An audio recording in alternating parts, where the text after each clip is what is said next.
Gambling problem? Call 1-800-GAMBLER. In New York, call 877-8-HOPE-NY or text HOPE-NY 467-369. In Connecticut, help is available for problem gambling. Call 888-789-7777 or visit ccpg.org. Please play responsibly.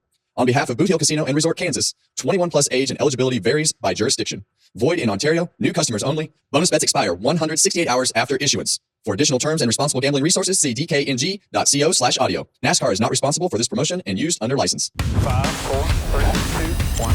You're on the ball. What a race! California's Kevin Harvick does it. Straight making right there. You're the man. Welcome to Kevin Harvick's Happy Hour, presented by Echo Park Automotive and NASCAR on Fox. I'm Kevin Harvick. She's Kaitlyn Vincie, and our beloved Mamba Smith. There he is. Look at this. Daytona 500. You are so theme appropriate. Like, do you have a calendar that you have shirt worn?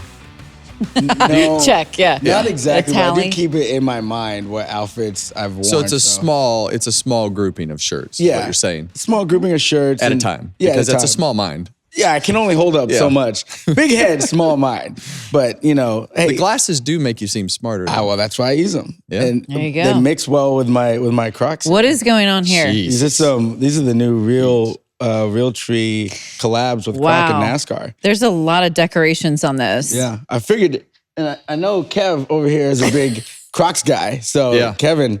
Yeah, super is big. this I got a gift? you your own pair. It's a little There gift. you go. Oh, wow. From the people at Crocs. I appreciate that. You know, Keelan wears Crocs all the time. He has a set of actual full Realtree Crocs. Nice. That he has. And I typically make him take them off. He wants to wear them out of the house. I would not let him wear those out of the Listen, No. these are pretty This on is point. Explain what that is. So in case that people... deal at the top, I'm pretty sure that's a koozie. There you Koozie. go. You're pretty sure. I haven't touched it yet. It's an art right now. I don't want to mess it up. You never know when you might need a koozie, That's a lot. especially at a race. That's a lot. Especially at a race. I mean, did you purchase or do they, I guess they come with the little helmet. Yeah. Yeah, there's more in there too. And the tire. Okay. Yeah, there's more in there too. There's a gift. Is that removable? Yeah, those decorations? Yeah, you can change them up. Oh, that's kind of definite- neat. That's definitely a different direction in the shoe game. Yeah, I like your It shoe game. is. Yeah, I like your shoe game. I had to get some fresh pandas. Yeah. Fresh pandas. Caitlin, Yeah. are these comfortable? They are. Because they're shoes, but they're like heels too. It's a heeled. Yeah. Yeah. Because I'm very short, as you know. So it just helps a little bit. The elevation. Need to get Kevin a pair of those. Look good on him. No, I think I'm going to pass. I think that's a hard no for him. Okay, welcome into another edition of Happy Hour. Closers, we encourage you to continue subscribing on YouTube, wherever you get your podcasts. And where can they follow us on social media? Mamba? Harvick Happy Pod. Good job. That is at Harvick Happy Pod. We got it in week Hit us 3. up. Week 3, one try. I did peek at it right before I went. Solid. So just to make sure it was good. It's not near as much fun when you don't screw up. I know, for Yeah. you. Yeah. Yeah. We love a screw up. Okay, we have a big show on tap because the Great American Race is coming up, our version of the Super Bowl. So we'll preview the Daytona 500. You have the mailbag. I can't wait for this. Explain again what it is. The mailbag. So this week, you guys sent in to the email, which I'm going to remind you what it is at the end of the show. You had access to it, right? I got access to it. So I got to see all the emails. And I'm excited. And I'm going to tell you during our sips, we got a little extra thing coming for the rest of the season for you guys too. So I don't like surprises. Mailbag. Yeah, you'll love this surprise. Okay. Yeah, You'll like this I one. feel good about this. Mailbag is going to be surprise. fire. Mailbag fire. It's already on fire. The bag is on fire. We're going to find some real tool bags in our We're mail. going to find some real things in there. Yeah. I'm excited. You guys boy. are going to quickly learn why I became numb to controversy. Or like, harsh critics or something. Just in general, like if I say something on this show and it is not well liked by somebody's driver, you're going to quickly learn that some of them absolutely hate me. Yeah. I hate that. Yeah, Why? I love it. Well, it's part of the deal. That's it the makes best it fun. part of it. See, we all know I'm too sensitive for that shit. Oh man, the haters are the best part of everything that you do because that means you're doing good. Oh, okay. So if they're hating on you, you should be like, oh yeah, I'm doing a good job. Yeah. There you go. Haters, they click too. They buy stuff too. That's right. That's okay. They usually click a lot more because they're much braver. They have more to say. They're more motivated. Much It's braver, odd how that not works. in person. Yeah. In person, they want your autograph and a picture. Yeah.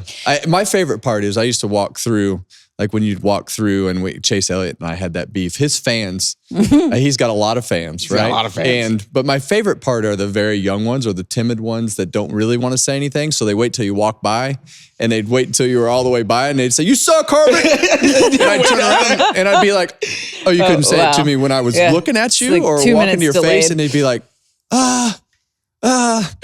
no, not really. I just wanted to say something. Just putting them on the spot is fun. I like to have fun with it. Yeah, of course. I used to be very defensive about it and probably bite back a little bit too much, but then I would have fun. But the fans that, it's not just Chase Elliott fans, but fans in general that don't like you and they want to say something, but they won't say it to you when you're walking at them. They'll wait until you go by. Yeah. So, those fans are also a little conflicted because they're partially Earnhardt fans. Because, Chase ran for junior and won that championship. So there's a little bit of crossover. And you're like an Earnhardt guy too. So they're a little conflicted on that. They're confused. They're confused. You're saying. Yeah, that's okay. Yeah. We had a great time with it. Speaking of fans will have some cool opportunities coming up for the Harvick group. You want to tell us? Yes. So today we are announcing Keelan and I's first race against each other. It's going to be May 31st. Okay. In my hometown of Bakersfield, California, at Kevin Harvick's Kern Raceway. Love it. How cool is it to be able to have the first time that we're going to race each other? It's going to be in my hometown, in front of the fans that supported me for so long. He's going to run his first race there in March, but the first of what looks to be about 8 races this year will happen at Kern in the Pro Late Model on the Cars Tour West. May 31st. This is like, how about that? Yeah, that's like watching LeBron and Bronny play on the same court together. You're watching Kevin and Keelan. Yeah. Because like that, we don't get that very often anymore. You know what I mean? That father-son or father-daughter duo to be able to run together. And I think it's cool that you're doing it at home. Because those are the fans, those are the people that probably love you the most or feel most connected to you. Yeah. So for them to get that lineage and be able to be a part of something new and the next generation of their driver, I think that's awesome. Yeah, and I think for me it's not really something that I had planned or thought about. I didn't know if I really wanted to race or how much I wanted to race until I raced last year, and I was like, okay, this is pretty fun. Yeah. I can go different places when I'm not working. I knew how my job was going to go and the things that I had to plan for. And quickly I realized, I'm like, oh man, if he keeps progressing at the rate that he's progressing, we could actually race each other. And for me personally, being able to have that insight to help him on a one-on-one basis I've helped him a lot, right? And been able to tell him things, but like I hadn't driven a go-kart in 30 years, right? So go-kart racing it's still driving, but it's different, the technique and the things that you do and the things that you do to the car. In a late model, I hadn't driven that car, but if you've kind of just stepped back and looked at the places that I've raced, the cars that I've raced, that all started leading to the plan as to what Keelan was going to do, right? So, we started the late model stock team. We had 2 teams last year. And this year we'll just have one. He won his first limited late model race in the late model stock. That's right. This last weekend at Florence. So that was pretty cool to be able to see that in our own car. But I started driving the pro late model. I started driving the super late model. I started driving the late model stock. We went to Florence where he's been racing. Yeah. And that was partially, I raced there first because I wanted to know the lingo of what the track was like, what he was doing. I went and raced at Kern to know what that lingo was type, to try to start to get in front of where he was going to race, the cars he was going to race. Started working on the teams with the people that he was going to race with. So I've tried to get a little bit in front of this so that I could help him as much as possible, get the process started. And then you just, you kind of let it take its own course from there. So that all led to, man, we have a pretty good marketing platform as well. And, True. With Hunt Brothers Pizza being a longtime sponsor of KHI and then through the years in my cup car and have supported Keelan since day one of his racing. The Hunt family and all the folks over there have been so good to us. So we started talking about the marketing side of this, and all of a sudden we realized, oh man, this is probably a pretty big pretty big deal to be able to do this. And so it's been, 6-8 months of planning, years of conversation of where this might go, but not with Keelan and I racing against each other. So that added a whole new element. It comes at a very unique time, being part owner of the Cars Tour East and everything that we do there. He's going to run a lot of those pro late model races, and we'll probably race against each other at the end of the year at North Wilkesboro there in the finale. And, it's a very unique time out west as we're building the Cars Tour West, and to be able to use this platform to build some of these events like we will at Kern and Evergreen and Colorado and all the places that we're going to race against each other, just creates this unique time to be able to not only build our side of things together, but to shine that spotlight on West Coast short track racing in different markets and have as many people around the country know his name. 2 Harvicks are better than 1. So what do you think the competitive spirit's going to be like between the two of you? What's this dynamic going to be like? Well, he's a shit talker. Let's just get that out there. Yeah, put that out. We'll just put that out there right now. So especially at home, and he's very competitive. So it's for me, just being able to, it doesn't really matter to me if I win or lose. Right. I want him to do as good as possible. I think the expectation is for him to be competitive and me to be competitive as well. So, my big thing to him is, you better not wreck me. Yeah. Because if you wreck me, seems like a big no-no. I'm paying for both cars, and or our program is paying for both cars. And if you wreck me, there's a problem. We're gonna have a big problem. You better make sure it matters, and we're racing for something pretty damn cool like a win. Yeah. Because we're gonna have some issues if it's for 8th. No kidding. I think it's cool because from the time Keelan started racing, like, I feel like you, at the beginning, you were kind of like really like hands-on, like dad mode. And now you've been able to back off a little bit and be more, more of a fan of it, and then help where it can. But you guys have a good group of people around him that, you can kind of talk to him through them. And I've been around it, and it's the process has worked really well. Yeah, I mean, we've been very pointed in who we put around him, where we go, where we race. I think that the limited late model race last week, that is, the next stepping stone to the pro late model, and the pro late model leads to the late model stock and super late model, somewhere down the road. But that's all about timing. And we've been very, very pointed about, we've run for very few championships in the things that he's done, because the main focus is really, where can we put him that is the most competitive, has the most cars, the people that we want him to race against that are, the types of, fields that you want him to be in. So finding that competition is important, and being able to make sure that he learns something. Right now, the processes of the car, last week he didn't learn anything because he qualified on the pole and led every lap. Right. But, he learned through the weekend how to practice. He learned how to do qualifying runs. He learned how to, certain things that we were talking about with the car and balance and things that he needed for that racetrack. So there's a lot of those simple things that we can teach him outside of the racecraft currently. But eventually that all switches to racecraft when you qualify 12th or 15th, or, have to manage your tires or whatever that is. There's just so many things along the way that you have to learn. And, originally this was supposed to be another legend car year, but we kind of changed that up as we went through the end of last year. Yep. You referenced that he won his first limited late model race over the weekend at Florence. Your whole family was there, your wife as well. I know you expect him to be competitive and to win races, but it's got to be really neat for you to watch those moments and be able to witness them with him. Well, we took him to run his first late model race at Florence in November.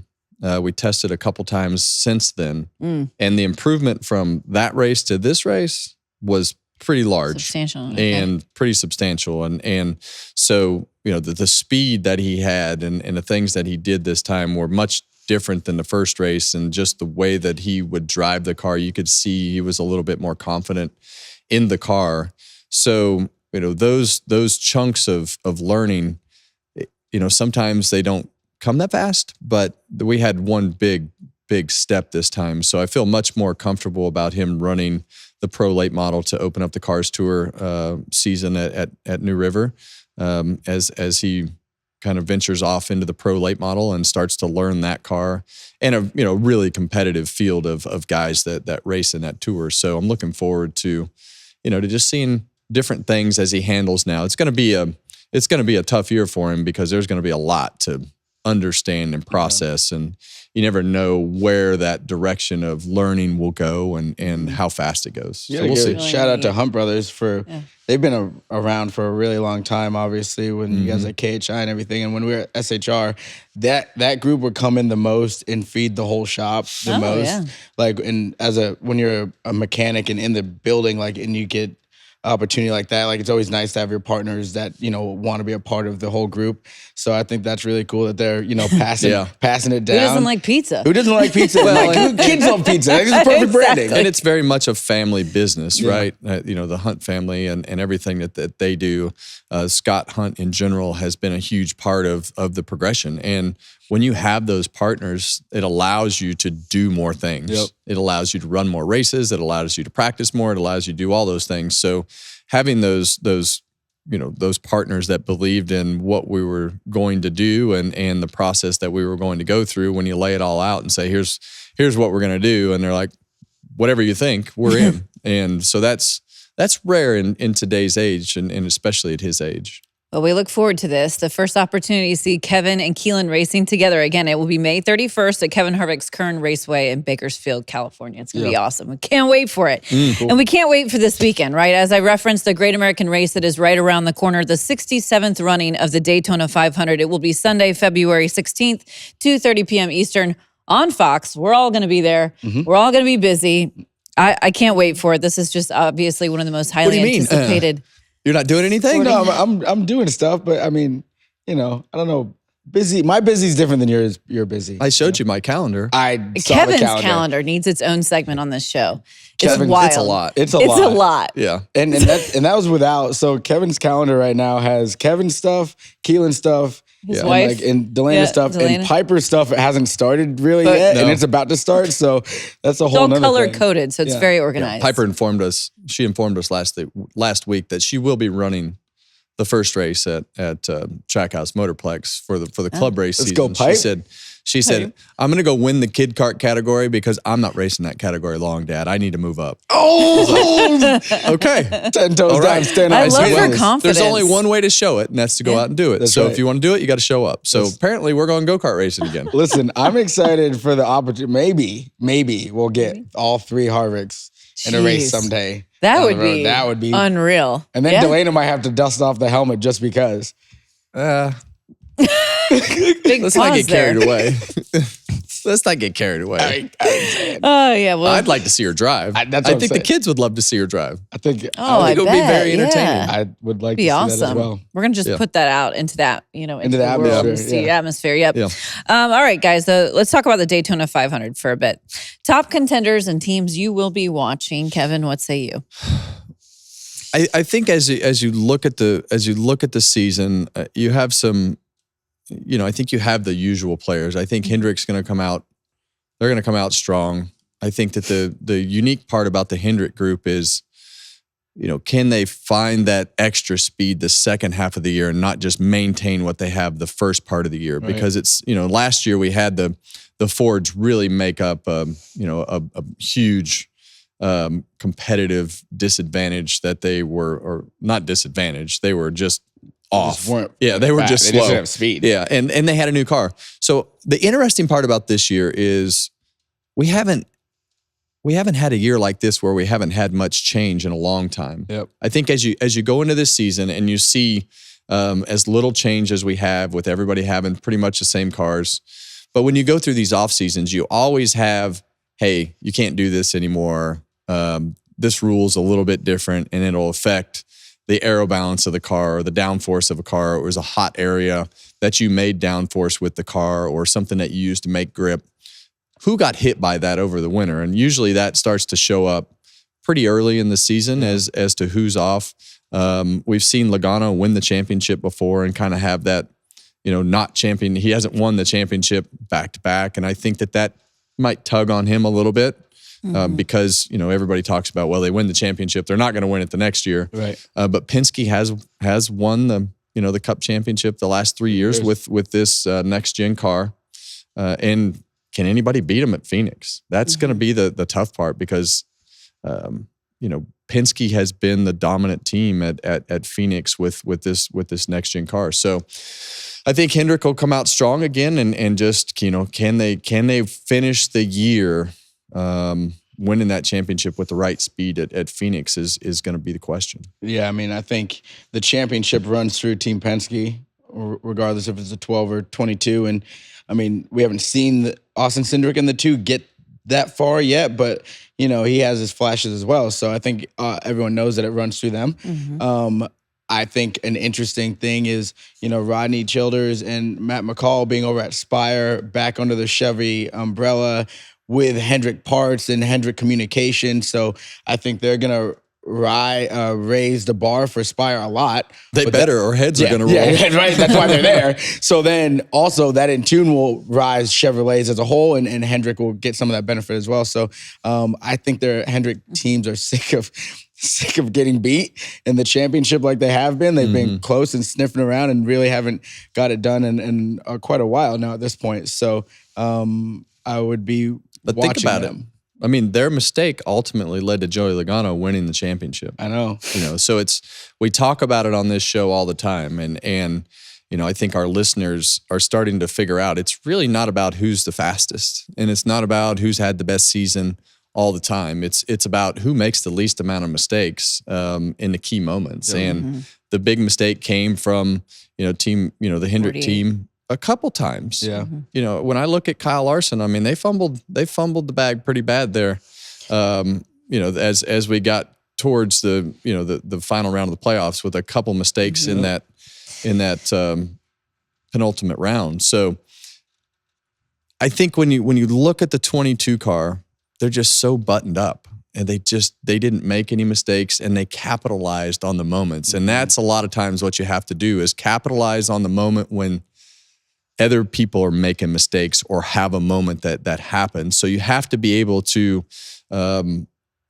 capitalize in those moments when it counts. So I really think that Ryan Blaney is due to break out here because he has more speed than Joey Logano.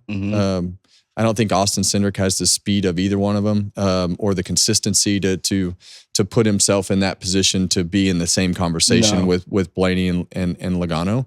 And I think he's going to have to figure that out as they go through this year and next year. So Blaney's got more speed than Joey, but when he gets to the point that Logano is at, where he makes those badass restarts at the right moment to win a championship and really puts all those pieces together. And every year that he goes through those moments is a year closer to that super breakout year. Now, the only thing that you hope doesn't happen is it's off-timed with the cars being the best at Phoenix, right? Yeah. Or the best at having the most speed. That doesn't last forever. What's a breakout? So what's breakout for you? Like when you say breakout, because he's won 3 races in a season, 4 races. What do we in a say? season, 5 win season? Yeah, So, I like, think what's it's a breakout? it's more of a Kyle Larson like a win 6-7 season. 6-7 race win. win season, being able to win consecutive championships. Yeah. And I know he did win the championship, but I still don't know that it's as consistent as Logano. Logano is setting the bar right now of being able to make more out of less, I guess is the best way to put it, because his speed is not, he doesn't have Ryan Blaney's speed. Right. They dot the I's and cross the T's better. Yeah. You like what he's saying there with the Ryan Blaney? You know I do. Precursor, potentially. For his 500 pick. Yeah. So, I think the 12 and Ryan, I think after he won his championship, I think it changed. I think his demeanor about the whole thing changed. I think one thing that happened was a lot of pressure. The pressure. There's right? nothing like it. Joey had won, Brad had won, Ryan was the next guy, and he just hadn't won. And then they were winning a race a year, 2 races a year, but it wasn't quite at the right time. Yeah. And then they figured it out, how to peak at the right time. And he's been perennial going deep into the playoffs or in the Final Four for a while now. He could easily have won multiple championships by now. And obviously, like you just said, other guys have cross the T's and dotted the I's when it mattered most. I think that drives him because I think now that he's won one and then last year he lost one, I think he wants to have that feeling of winning one again. Yeah, and I think that one of the big question marks that I have is Brad Keselowski ever going to get back to what he was at Penske? And I think he's done a great job with RFK, but as the driver, I think that he's going to continue to make an impact at RFK with structure, organization, racing common sense, and all the things that come with that. But I just, we've seen flashes of brilliance out of that car over the past few years, and now you've got a crew chief change. That's right. And adding a new car, another car. Yeah, so it's like another and they thing. added another car, and I think Chris Buescher has outperformed him over the last couple of years for sure. And I think that can Brad Keselowski get back to that consistency that he had at Penske? Right. And can he do that as driver and owner? So I haven't seen it yet. I think that they have the speed on occasion to go out and win some races, but it comes in small pockets. Yeah. And it's just not been where it needs to be back in championship mode. So I don't think we ever see another championship out of Keselowski. Do you? It'd be hard because they're like, they have speed from like 8th to like 15th a lot of the time, somewhere in between there. And then to your point, the flashes of it, but their cars have never been leading a ton of laps. Super dominant week in and week out. Chris has done a good job at capitalizing when he had fast cars. One of the most underrated guys in the sport. Yeah, I mean, he's done a really good job at all of that. And I think it's hard to be that locked in as a driver and the owner at the Cup level. It's like, when we talk about NFL and you got a coach like Bill Belichick trying to be the GM too, like somewhere something's going to drop a little bit. And I think it's a really tall task to ask of the way that Brad does own his team and the way how involved he is. It is very hard for him to do both. And then cars not to be, at the front of the pack all the time. Like SHR is different. We'll have to see if some of the changes to Brad's team in the offseason makes a difference for him. So some other stories that we haven't talked about yet this season are some new teams entering the fray for the 500 at least. So Junior Motorsports will have an entry with Justin Allgaier. Chris Stapleton's Traveler Whiskey on this car. I kind of like this. Apparently Chris Stapleton is a friend of Mr. H's. That's partially how this came about. Okay. Greg Ives will be leading as crew chief. We know he is no stranger to the front row at Daytona. Right. So what do you expect to see out of them? Well, I expect them to be strong in qualifying at Daytona, especially when you have the purpose of trying to get that car into the field and make the race. So I'd love to see Junior Motorsports on the Cup side and being able to be in there week in and week out. I think having Dale and his team a part of the Cup field would be fantastic. But it's got to be right for them from a business standpoint. So I'm excited about that. It kind of shocked me when I saw the Junior Motorsports entry on the announcement and everything that they did as a part of the Daytona 500. So I hope this leads to them headed towards the Cup Series a little bit more. The one thing I didn't understand, I love it. Obviously, I just didn't understand the number selection. 40? Yeah, the 40. I don't. That seems like a very out number for JRM. You never bought a 40 a beer? 40 a beer? Yeah. What do you mean a 40 ouncer? A 40 ouncer? Yeah, you never had like a 40? That's not that's not the same. But okay. I'm just kidding. No, I know you bought some 40s in your day. Yeah. Yeah. Well, we don't know how the number came about. We'll have to follow up on that. Yeah. I don't know. I don't know. I don't know the significance of the 40. I don't know. Yeah, we'll have to typically follow the numbers, up on that. Where's Bob? Really, where's Bob? This is when Bob would come in the show. The numbers follow a trend. I was expecting like 81. But 81. Cup field gets better if Junior Motorsports is on the entry list every week. For sure. For sure.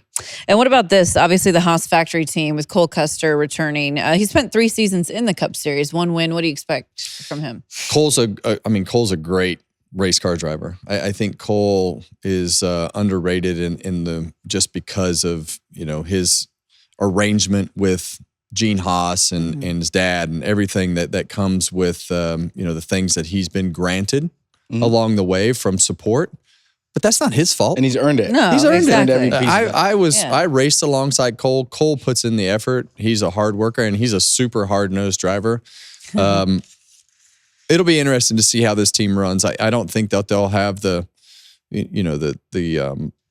same infrastructure that they had, only having one team. I don't know that bites them early. I know that they have an alliance set up, but I think it'll be interesting to see how they perform, because I don't think it'll be as good as what it was. I don't think you can go into the season and expect them to be where they were as Stewart-Haas, as a new Haas factory team. I think that would be an unfair expectation for them. There's a lot of new things that are going on over there that they got to figure out and get all their ducks in a line. I hope that they, throughout the year, become more and more competitive, and that they, are in the mix, in that top 15 at least area, because then you're going in the right direction. So it's going to be tough for them, but Cole's great. Cole's an underrated driver and a character as a person. You get that boy a couple beers in him and he just turns into a monster. He's awesome. If the cars funny. don't go, it's not the driver's fault, in my opinion. When the cars fair. are slow, it's not Cole's fault. If they're in that category. I mean, nobody knows until we get the season started. I think everybody can, put themselves in position to have a good speed weeks if the stars align correctly. But it's going to be an uphill battle, and I don't know that he'll have the cars compared to his ability. Yeah. So Cole Custer, not a stranger to the Cup Series. Someone who is Elio Castroneves, 4-time Indy 500 winner, never raced in a Cup Series event. He'll be doing ARCA and Cup as well. So he will attempt to qualify like everyone else, but say he comes up short, he will be added because of the open exemption rule. So 2 questions for you. How significant is it having him in the field? And also, what did you learn from him when you interviewed him? What stood out to you the most? Yeah, I think the thing that stood out the most when I interviewed him, and he said his biggest issue will be pit road. I was like, well, I don't know, but we'll see. I guess that's the first thing that he recognized was, in the Indy cars they have the pit road limiter. You just hold a button down, you drive the thing down pit road. In the Cup car, you got to set the tack and get the mile per hour off of those tack numbers and hold that with your foot down pit road. So there are a lot of things that he's going to learn, I think, as he gets into the Daytona 500. It's going to be interesting to watch him learn. He's been around racing for a long time. I raced against him in IROC cars. He was always super aggressive in the IROC cars, because the first thing that happens with an IndyCar guy typically is they come to stock cars thinking, oh man, these guys beat and bang and run into each other. And the first thing they want to do is they think that they have to run into somebody, and they have to be aggressive by using the side of the car, the front of the car, and they're very aggressive in how they put their car in the positions that they put their car in. So I think a lot of the IndyCar guys just don't have that same. They don't have that same stock car awareness, and it's a different style of racing from an Indy car to a stock car, and I think sometimes they have a little bit of a learning curve to be able to put all that into check. But he's got a lot of experience, and I think that being in the show takes a lot of pressure off for those duels to be able to go out there and learn. I think he'll be very aggressive. I don't think that is going to be an issue for Elio to put his car in a position that he wants to put it in. So, but it's going to be a pretty steep learning curve. But then again, this is a different car. Yeah. But you look back at Travis Pastrana. I mean, I think he finished 10th or 11th in the Daytona 500. So sometimes it's just about survival and being able to race in this race a lot in the past. Everybody views this race a little bit skewed from a normal weekly race. And we've seen the super speedway races take a lot of carnage through the years, and it's going to happen at some point. But the Daytona 500 always seems to be a little bit riskier because it's the Daytona 500 and everybody willing to take a little bit more of a chance than they would normally. I think when just hearing that, the pit road thing, it never fails. Week one, Daytona, because pit road is different, and you're coming off of running 200 miles an hour, and like the way the brakes are set up aren't the same as a typical weekend, and you come off and you're in a pack usually, and you got to be very precise and not run over anybody and get all you can get. So I can see why pit road for him, he feels like it's going to be it's going to stand out, because it's going to be. He hasn't even experienced that part yet. Right, he hasn't even done it. And it's when you're in a line like that and you're like, okay, I need to go until the fence gets smaller and I can't see anything, but we're going to drive it in anyway. A lot of times, like, a guy that doesn't have a lot of experience runs over the guy in front of him, or locks the tire up and makes a big mistake there. And even the guys with experience mess it up. So that will definitely be a challenge for sure for him. But he's a OG. He's a extremely talented race car driver that we've seen run a lot of different things, and I expect that he's going to have a good time and put on a good show regardless. Yeah. His name, obviously synonymous with motorsports, will be really cool to have him a part of the weekend. For sure. Another person will be a part of the weekend, or attempting to be, is Martin Truex Jr., reunited with his crew chief, Cole Pearn, who had 24 wins and a championship together in the Cup Series back in 2017. They will be with Tricon Garage, which obviously has technical support from Joe Gibbs Racing. Kind of nice to see these two back together, because they had a lot of success back then. I love the pairing. I think that Cole Pearn is just, he's a really intelligent guy, and he has just a really entertaining personality. Yeah, he's just this cool guy that you just can't not like, and he's super smart to go with it.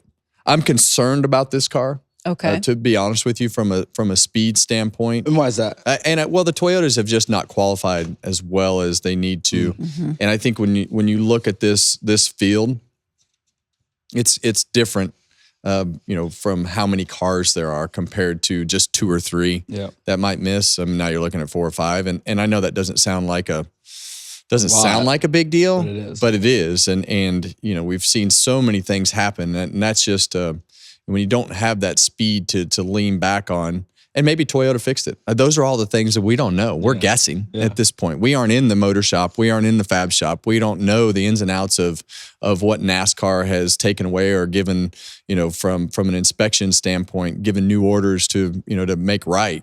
So that stuff happens every year. But we haven't seen the speed out of those Toyotas from a qualifying perspective, and it adds another element to it if you don't lock yourself in, because there's going to be some fast car. When you talk about that 40 car, it's going to be hauling the mail. It's probably going to be hauling the mail from a speed standpoint, and some of those guys that lock in, it's going to put a lot of pressure on guys, like Martin in their scenario. If Tricon Garages are really good with their content, if they don't keep Cole Pearn mic'd up, that's a miss. I need that. I need some. We need to have him come on the show. Yeah, that should be a feature guest for you. We'd get some. That would be a great. No, that's a good. And I think hearing some of those old stories and building some of those old cars and being out in Colorado and being able to do their own thing, I'd love to hear some insight on some of the stuff that they did. We know he doesn't shy away from sharing his opinions. So that could be very good. I think the biggest thing for them, real quick, is that they, when we watch qualifying, especially for the Toyotas, if he is in the duel with the right guys, the right Toyota drivers, that's going to be a big deal versus maybe some of the slower Toyotas, because you get that help, so that's going to matter for sure. And the part that I worry about is not the speed in the race. Yep. It's not having the speed to fall back on. Right. Because of the fact that you're probably going to have a down the rung pit crew, unless they use somebody, unless they use somebody from the other race or whatever they work out. Yeah. But still, it's one mistake away from disaster when you don't have the qualifying speed to lean back on. Yep. MTJ, Pernstar back in action together. Driver crew chief pairing. Look forward to it. So I want to look back on some of the highlights from your Daytona 500 career. I was watching this race back today from 2007 when you won by 2/100ths of a second over Mark Martin. But you said after that race it wasn't about the final lap. Why? Can you explain that? Well, we had fallen back, I think with 15 or 16 laps to go, we had fallen back to 32nd because we got a hole in the nose, and we had to drive back up through the field, and driving back up through the field and putting ourselves in position was pretty awesome when you go back and watch everything that took place. But the last lap was pretty awesome too. We took the white, I think, in 7th right there, and Matt Kenseth was committed to pushing us, and we were committed to not lifting in the old 29er there. 29er. And wound up with a huge head of steam and got that inside row broken up. And the unfortunate part was having to beat Mark Martin, who had never wound up winning a Daytona 500, and it was the only one that I won. So, it was a pretty intense last couple restarts and moments that led to that win. So that was cool. Is that your boy Very Clint cool. back there? No, that's Clint. There he is. There's your boy. It's just like the booth. Yeah. One's on fire. Here comes down. Clint. He's on fire. He won't be quite as peppy this week. No, he won't None be. of his He's a football little team hurt. got absolutely Oh, demolished. true. Yeah. That's right. This was so a gut right as a fan of because this is when Mark had like kind of stepped away and then was kind of back and like running the 01 and splitting time and doing all the things. For me, I was so torn because I wanted it so bad for Mark, but I was happy like you were one of my guys too, so I was happy to see you win. But I really like if you could have lifted like right here a little bit and the old man kind of slide through. Yeah. I watched those cars go around the racetrack, and man, I missed that old asphalt and all those bumps because you could really put yourself in a position to not have the fastest car and have a really good handling car and be able to keep up. So, but there's nothing like winning the Daytona 500. You hear people that have won the race say that. And when you look at that Harley J. Earl trophy and you look at the names on that trophy, sure, we have some upsets here and there, but it's the who's who of NASCAR racing. And when you look at the history and everything that goes with the Daytona 500 and what that means to our sport, there's just nothing that matches it, in anything else that we do on the schedule. Yeah, can you explain to our listeners just what is so special about the Great American Race and when you first drive into that venue? And you kind of touched on it just now, but just everything that goes into it. Yeah, the first time I drove in was probably, I guess it would have been 2000 for the NASCAR Busch Series test, and driving in the racetrack and being able to just look around with no people there and making those first laps. They're like, all right, here's what you need to do. And you're looking up at the track. I'd been to Talladega and it's like half as wide. Yeah. I said, are you sure? You're thinking to yourself, are you sure you can hold the throttle down wide open? Because this place is pretty narrow. So, it's, and when you're around NASCAR racing for a long time, you understand the significance of Daytona, of winning that race, what it means to our sport. Our offices, NASCAR offices are, headquartered there. The France family is there. So you understand the significance of it if you have spent any time around stock car racing and you go back and look at the cars racing on the beach and the pictures and the videos and just the vision and the dream of what they built and what it's turned into is pretty spectacular. I think when we get to this point of the year, because at the end of the year, everyone's gassed, right? We're exhausted, like race card out, like we need something else. But I think sometimes people get this notion that like people aren't happy about what they're doing in this sport, like that everyone's like kind of on edge. But like once it gets to this time of year, there's nothing anyone wants to do more than be in Daytona and be at the Daytona 500 and get this season started. Like it's just a grueling year and like it's a lot for everybody, but we love what we do. Yes. Everybody loves the sport and wants to see it be great and progress. So when this time of year hits, you can see it at Bowman Gray. It was electric, and everyone was like, "Oh, we're back! Like we're back!" And now that Fox has had the Super Bowl, we are all the way back, and I can't wait. That's right, and it's a very special place to begin the year. And I feel like this might be a good time for us to do our Daytona 500 best bet preview, courtesy of DraftKings. Yeah, Kevin. I first, I just want to say, as we go into everything that we have done through the years, it's been Daytona is one of those places that you go to and you look at taking the green flag. There is nothing like taking the green flag and coming to that green flag after you've put in the time and effort and everything. You can get yourself in trouble pretty quick. Get yourself in trouble really, really quick. But DraftKings came on board to be a part of our show, and this year you can take the checkered flag with DraftKings Sportsbook. Download the DraftKings Sportsbook app and use code Harvick. That's code Harvick for new customers to get $150 in bonus bets when you bet just $5. Only on DraftKings. The crown is yours. Nice. All right. I was on there. There you go. I was on there for the Super Bowl. Did you make any bets on the Super Bowl? I didn't. I was telling my friends what bets they should do for them because I don't like to use my money. I use other people's money and then take a little That's bit back. shocking. So I went tails on the coin flip. I did go that, so I won that one. Okay. I took the Eagles. Oh. Did you? Yeah. Did you do the All right. did you money line or did you A money line. Yeah. Okay. Yeah. I took the money line. Everything you looked at, it was like, man, on paper, the Eagles look like they should smash them. And they did. They Oh, yeah, sure they did. smashed They them. definitely They did. smashed That them was back. But, unbelievable. Yep, we turned $5 into 10. There you go. There you go. There you Put in go. the tire Big fund. better. Yeah, put in the tire fund. Well, I think you get to go first on your selection for the Daytona 500. So what do you say? Yeah, I would say my best bet would probably be Ryan Blaney. I love the speed. I love the enthusiasm. I think he's a good super speedway racer. He's proven that through the years. And I think it's like we talked earlier. I think it's just time that those marquee races, those marquee moments, I mean, he's going to capitalize on some of those as we go through. May not be this year, might be this year, but I think he has enough experience now. And I know he's won the championship, but winning those marquee races in those big moments and taking him to that next level of superstar, I just think that time is coming. There you go. That's a great choice, definitely. Yeah, So do. I went with the driver we talked about after the Clash race weekend that came out of the gate strong, and that was Denny Hamlin. Had the crew chief change in the offseason with Chris Gale. He is a 3-time winner of this race. I think he gets his 4th one on Sunday. Wow. Yeah. Oh, okay. Driver Bold. 11. Well, it is There you pretty go. bold. What do you say? I'm going with somebody who his energy seems a little different at the start of this year. His swagger seems to be a little bit higher. He was just at the Super Bowl. I'm going with Chase Elliott, driver 9, to win the Daytona 500. Fan favorite selection. Hey, you guys know. I do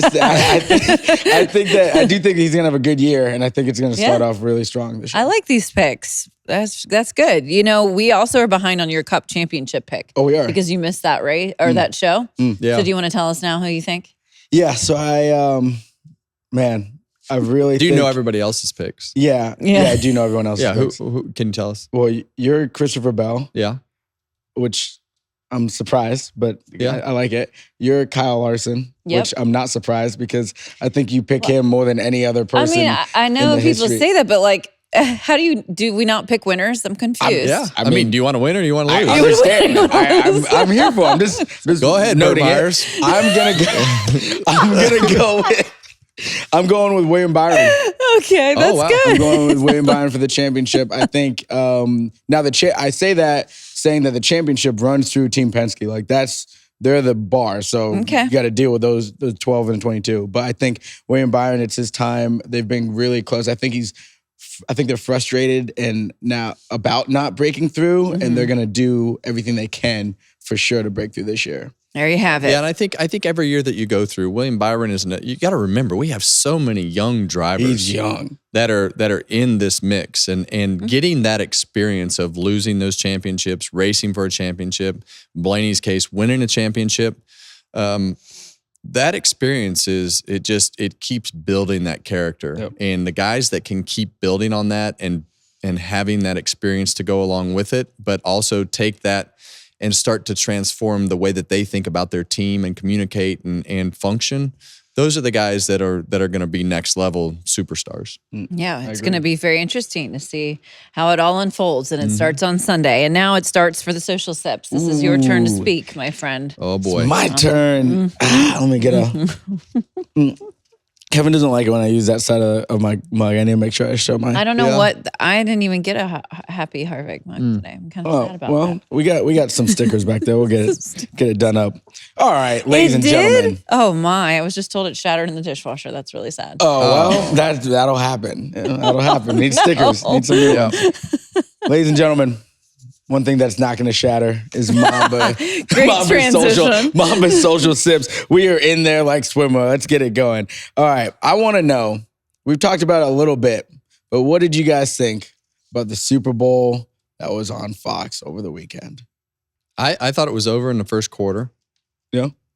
because I believe it was 17-0 at the end of the first Something quarter. like that. Correct. And man, it was a rough outing for the Chiefs. I think Yes. that my I think that my friend Mr.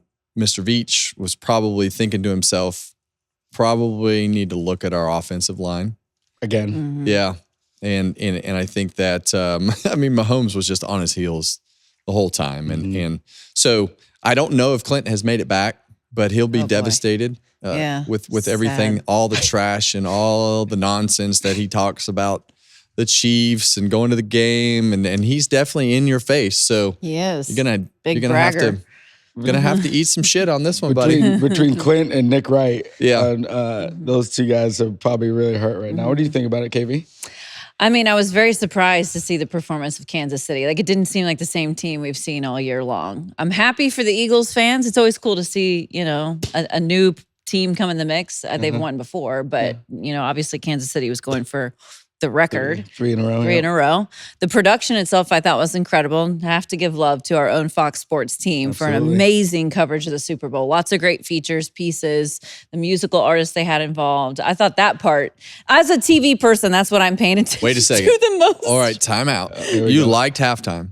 Well, okay. Was the halftime? I never was halftime mentioned good? the halftime show. Oh, I okay. meant like You were just Lady talking- Gaga's performance as Okay. a tribute to New Orleans. Those Yeah. were the things I was thinking when I said the musical artists. I got you. The halftime show kind of made me tired. Honestly, my favorite out of all of it, honestly, is the Jameis Winston stuff. Jameis Winston's content when he was just doing Jameis Winston things with a mic all week long was chef's kiss. It was the content we needed all. I didn't get to see all that. You need to check it out. One thing I did like though were the way that they did the graphics and the way that the score and I everything was agreed. so simple and bold. Yes. I thought the graphics were really cool with the way that they presented the scores. It's different. Yeah, It's different. It was nice to be different. Well done, Fox Sports. We love it. We love it. So, back to motorsports here. We have a rivalry that has been built. Rivalry. Yeah, Rivalry. you said that right. Yeah, I said it right. Yeah. He looked at me funny, like I didn't, but it's my accent. Don't worry about No, it. I mean we're talking. Go ahead. Yeah, I okay, mean we're so talking we about got- something that was a bold prediction, but go ahead. No, yeah, we got Christopher Bell and Kyle Larson. They've been racing on dirt with each other forever. Kyle was like, Christopher's the next guy.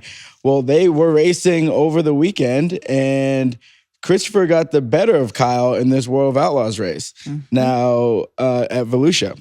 Now, I bring this up because it helps Kyle when he runs more races and dirt races. I think Christopher Bell is a very much the same type of beast, where if he can get into more dirt racing, it's going to translate to his cup racing. I agree. And I think that Gibbs is going to, in Toyota, they're going to see an uptick. And that's why when you picked him to win the championship, I'm like, ooh, because I saw this. I'm like, he's running more races. It's going to help him. He also picked this rivalry. Yeah, yeah.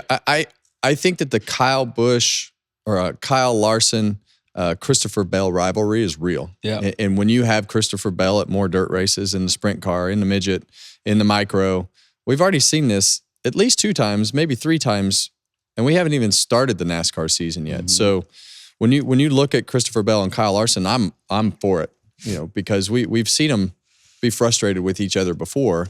As I don't remember the exact moment, but it was at the Cup race, and they were, when they race against each other more, we're going to see that, and I want to see the fastest guys be frustrated with each other because one beats the other one, or one chops the other one, or spins the other one out, whatever that is. And now look, I know that Kyle Larson and Christopher Bell's out of the car demeanor isn't like that, but the way that these guys work, when you piss them off, usually it comes from just a slide job and or a brake check, or blocking you in, or putting you in a bad position on the racetrack. That's how these guys get even.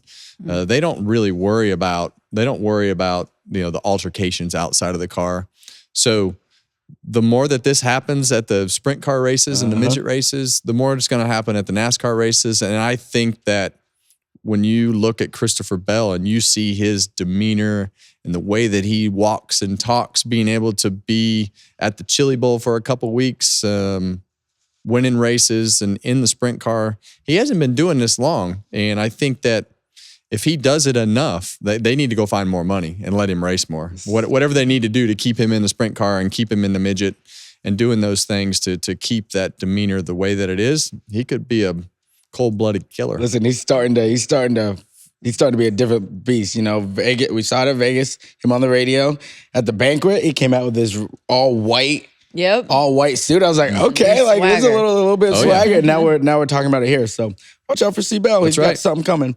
The mailbag. Okay. Ooh, here we go. This is the first time we've dipped into the mailbag. Here we go. I think this is Cito Brown. Cito Brown asks, what would you say was quite the kerfuffle during your time as a driver or announcer? And I want to open that up to Kaitlyn as well. Oh, geez. I think that probably the one kerfuffle that I look back at was I think it was 2005 at Dover. It was myself and Kyle Busch running the Busch Series race up there.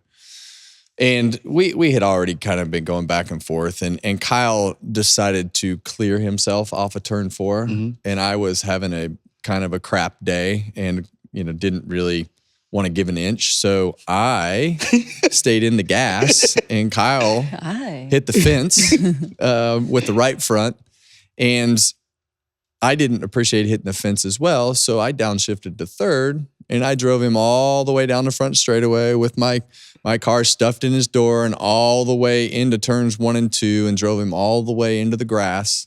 And then I drove off. My car was destroyed. His car was destroyed. So at that point, we both lost, and I didn't care.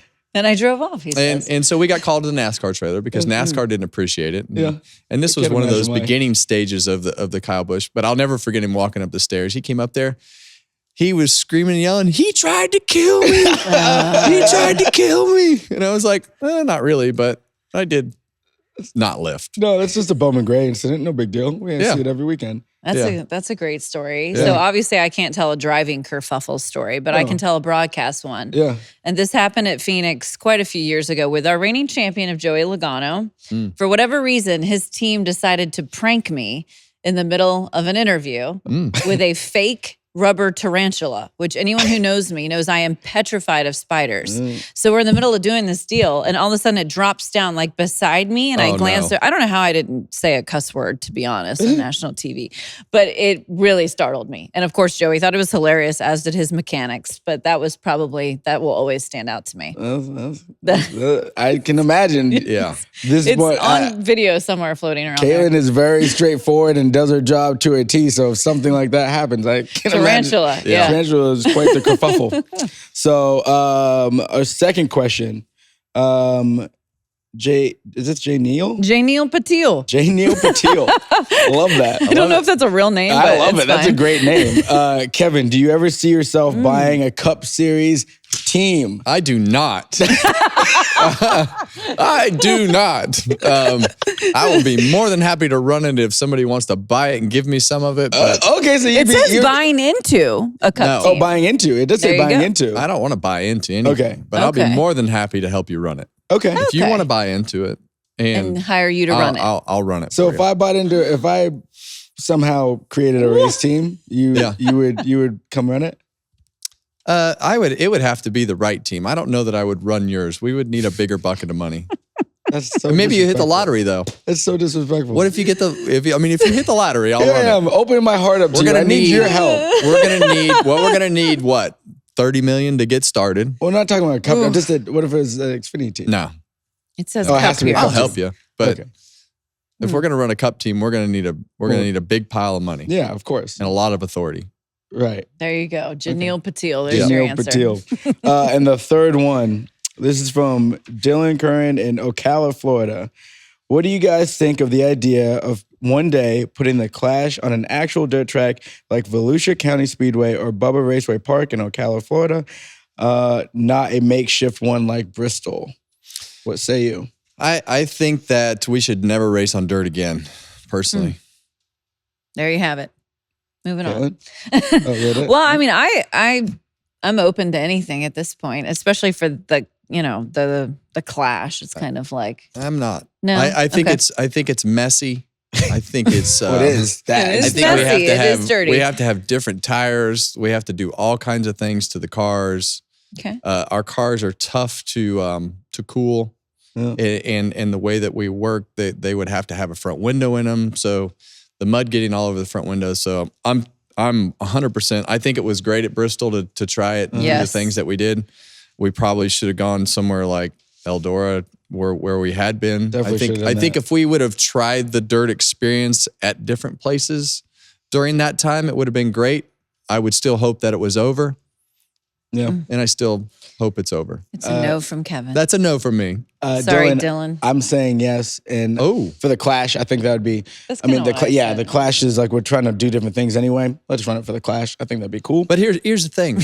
I knew he was going to come back. You can't just let it die. For the Clash, we could go somewhere else. We could go to we could take care of our own on asphalt tracks. I hear you. I'm not saying we're not going to Stay in the right do country. We could go to Hickory. We could go to so many different places and rebuild our short track system on asphalt. You're right. You're not wrong. I love dirt racing, but I'm just saying. Yes, just tell him we are he's not right. dirt racing. Yeah, I told him he's right. But Dylan, I agree with you. Anyway, listen, guys, remember to email the mailbag at harvickhappyhour4@gmail.com. Also, starting today, you can leave us not only an email, but a voicemail. Yes. Oh my Lanta. And the number is 805-317-4175. I can't wait. I cannot Yeah. freaking wait. I got a question for Kevin. I can't wait to hear these comments. And I have been privy to the email, so I do get to look at these and help pick them. And y'all started the first week off fire, so I can't come wait. on with it. Voicemails. Let's go. That is, I don't know whose idea that was, but Brilliant. And who's gonna have to listen to all these voicemails?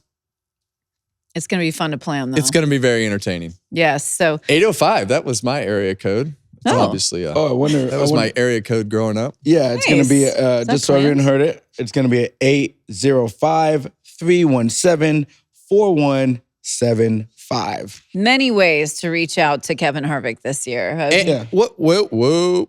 Feel free to reach out to these two as well. Caitlin loves controversy. And so shout out to feel free to Tyler just because it was rip his her. idea. And we we want to love hear that. Yeah. Why Yes. are you doing this to me? I think it's going to be it's going to is be great for episode you personally. 5. It's going to be great. Is it? Here's the thing. The only thing that anyone's going to talk about Caitlyn is how much they love her. Because I see I the don't know comments. about that. Everyone Who loves knows? Caitlyn. They think that we are two jabronis. We are. Yeah. And I like that. part. Speaking of which, if you want to holler at us on YouTube, Instagram, Twitter, make sure you do that as well. We're in there watching those comments too. Yes. And we encourage everyone to keep subscribing on YouTube and wherever you get your podcasts. And Thursday, you have a special edition, a special project, which more to come on this. But Yes, Tell we did us. a special project, kind of a little super secret project that we have already filmed. While we were doing that project, we did a one-on-one interview with last year's Daytona 500 champ, William Byron. So got some insight to his offseason and what his expectations are for the year. So I'm excited about that. William's a great kid. yes. You know, yes. the funny thing about that 500 trophy is right when you walk in his house, it sits right there. So like when he has DoorDash, he says DoorDash people are always looking around and they're like, what the fuck is that? That's funny. All right. We look forward to hearing Willie B joining the show this Thursday. All right. Rate the podcast 5-star, leave a review, leave a voicemail, leave an email. We will be checking them all out. And we're going to see all of you after the Daytona 500. Let's go.